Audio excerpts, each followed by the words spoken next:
ဒီနေ့ငငယ်ကစီးခဲ့ဘူးတဲ့စပိန်လေးကိုပြန်ပြီးတော့ထုတ်စီရင်ကိုရီရိုစ်ရိုးဆိုင်လေးဘက်ကိုထွက်လာခဲ့မိတယ်။ဘာရဲ့เจ้าမှမဟုတ်ပါဘူး။ကိုရို့ဆောင်ကြမယ်မလားလို့ပြောခဲ့တဲ့ကိုကြီးရဲ့စကားတွေကြောင့်တွေ့ကျင်နေမိတာလည်းပါတယ်။အိမ်ကအမေကတော့စီးနေကြဆိုင်ကဲကိုမစီးပဲဘာလို့စပိန်ကိုကမင်းရောထားပြီးတော့စီးနေရတာလဲဆိုပြီးမေးနေသေးတယ်။ဒါပေမဲ့ကျမကတော့အတိတ်ကမမိုရီတွေကိုပြန်ပြီးတော့အမတ်တရရှိနေခြင်းလို့လည်းပါတာပေါ့။ကိုကြီးတို့ရဲ့မီနီမားကတ်လေးဘက်ကိုရောက်တော့အရင်ကနဲ့လုံးဝမတူတော့ပဲနဲ့အရန်မိုက်လာတာကိုကောက်ချက်ချမိတယ်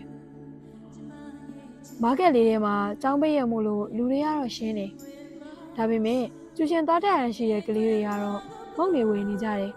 ။ဆိုင်ထဲကိုလမ်းကြည့်လိုက်တော့ကိုကြီးကိုမတွေ့ရဘူး။အယောင်းဝင်တန်းလေးနှစ်ယောက်ကိုသာတွေ့လိုက်ရတယ်။ကျမလည်းစပိန်လေးကိုထောက်ထောက်ရင်မုံလေးတွေတောက်ဝဲလိုက်တယ်။အိုးရှိမုံတုံလေးတွေရဲ့ရေခဲမုံလေးတွေရဲ့ကိုကြီးလည်းမရှိနေတာမို့လို့အားထားကတဲ့ကျောင်းထဲကိုဝင်လာရင်ခုံတန်းလေးမှာထိုင်နေခဲ့မိတယ်။စုံရရအောင်လို့ပြောပြီးတော့တစ်ခါလေးတောင်တွေ့ဖို့မကြိုးစားဘူး။စိတ်တူတူနဲ့မုံတော့ကိုကောက်ဆွဲဖွင့်လိုက်တယ်။မုံတွေကဘွမ်းကနေထွက်ကြလာတယ်။ဘာတွေစိတ်တူနေရလဲငယ်လေးရဲ့။ကျမရဲ့ဘေးကိုအရိတ်ကလေးတစ်ခုရောက်လာခဲ့တယ်။ဖြက်ကနေလိုပါပဲ။ဟိုးရင်ကလေးကရခဲ့ဘူးတဲ့ကိုသိရဲ့နဲ့ခတ်တင်းတင်းလေးတစ်ခု။ကျမမောကြည့်လိုက်တော့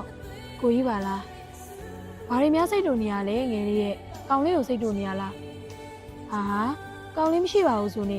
ဒီတိုင်းပဲမတူပါဘူး။မင်းစိတ်တူနေရပါငယ်လေးရဲ့ဘသူ့ကိုလဲအကိုကိုလား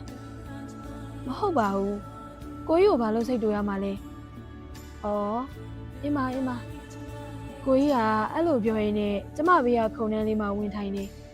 ပြီးတော့ကျောင်းဝင်းထဲကဘောလုံးဝင်းကြီးကိုလှမ်းငေးကြည့်နေခဲ့တယ်။ကိုကြီးဗျာကိုကြီးမှာရီးစားရှိလားယင်ရီးစားမရှိပါဘူးငယ်လေးချစ်သူတော့ရှိတယ်ချစ်ရတဲ့သူပေါ့ကိုကြီးပြောလိုက်တဲ့စကားတွေထဲမှာဝမ်းနဲ့သွားလိုက်ရတာများမျောလင်းချက်တွေအားလုံးရိုက်ချိုးခံလိုက်ရတယ်လို့ပါပဲ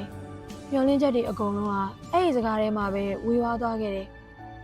ကျမမျက်နှာပြတ်သွားတာကိုကိုကြီးမြင်မယ်ထင်တာပါပဲကျမသပင်းရှည်နဲ့ကြွယ်ရင်မျက်ရည်မကြမိအောင်ထိန်းနေရတယ်ကိုကြီးကကျွန်တော်ကိုစိတ်ကစားခဲ့တယ်လို့ပဲမြင်ခဲ့တာမလားကျွန်တော်ကတော့အခုဒီကိုကြီးကိုချစ်နေခဲ့ရတာမျောလင့်တကြီးစောင့်နေခဲ့ရတာကျမရဲ့အသံတွေတိမ်ဝင်နေခဲ့တယ်ကိုကြီးကကျမကိုငေးကြည့်နေရင်းနဲ့ခေါင်းလေးကိုဖွားလေးလာပုတ်တယ်